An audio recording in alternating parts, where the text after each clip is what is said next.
భద్రాద్రి కొత్తగూడెం జిల్లా మణుగూరులో సర్దార్ వల్లభాయ్ పటేల్ జయంతి సందర్భంగా పోలీస్ శాఖ ఆధ్వర్యంలో అన్ని శాఖల విభాగాలను కలుపుకొని రన్ నిర్వహించారు. ఈ రన్ సురక్ష బస్టాండ్ నుండి మణుగూరు అంబేద్కర్ సెంటర్ వరకు కొనసాగింది. ఈ రన్ ద్వారా దేశ ఐక్యత, సమగ్రత, సోదర భావాన్ని ప్రతిబింబిస్తుందని, అలానే యువత మాదక ద్రవ్యాలకు, మత్తు పానీయాలకు దూరంగా ఉండి సమాజ నిర్మాణంలో యువత భాగస్వాములు కావాలని డీఎస్పీ రవీందర్ రెడ్డి తెలిపారు. ఈ కార్యక్రమంలో సబ్ డివిజన్లోని అధికారులు DSP Ravinder Reddy, CI Nagababu, SI Nagesh, SI Shravan Kumar, ఈ Bayyaram CI Venkateswarlu, SI Suresh, Ashwapuram CI Ashok Reddy, SI Rajesh, విద్యార్థులు, అధికారులు పాల్గొన్నారు.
అందరూ షాపుల దగ్గర అందరూ రావాలి. రన్నింగ్ అయిపోయింది, అందరు రావాలి. ప్రెస్ మిత్రులందరికీ ధన్యవాదాలు. ఈరోజు యూనిటీ ఫర్ రన్ ఫర్ యూనిటీలో పాల్గొన్నటువంటి అన్ని విభాగాలకు సంబంధించిన అందరికి పేరు పేరున కృతజ్ఞతలు.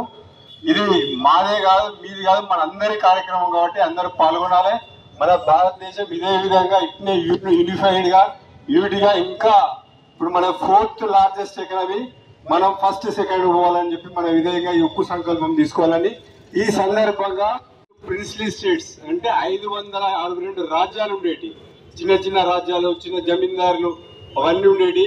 అతను ఈ 562 ప్రిన్స్లీ స్టేట్ ను మన ఇండియాలో విలీనం చేయడానికి, ఇంక్లూడింగ్ మన హైదరాబాద్ చేయడానికి అతని వల్లనే సాధ్యమైంది. అతని యొక్క ఉక్కు సంకల్పం వల్లనే సాధ్యమైంది. కాబట్టి అది స్మరించుకుంటూ భారతదేశం మొత్తము అతనికి మనము ఒక నివాళిగా ఈ రన్ చేయడం జరిగింది. సర్దార్ వల్లభాయ్ పటేల్ దార్శనికత, చర్యల వల్ల లభ్యమైన నా దేశ అంతర్గత భద్రతను పటిష్టపరచడానికి స్వీయ తోడ్పాటును అందిస్తానని సత్యనిష్టతో తీర్మానం చేస్తున్నాను. గట్టిగా కృషి చేస్తానని సత్యనిష్టతో చర్యల వల్ల లభ్యమైన నా దేశ సత్యనిష్టతో తీర్మానం చేస్తున్నాను.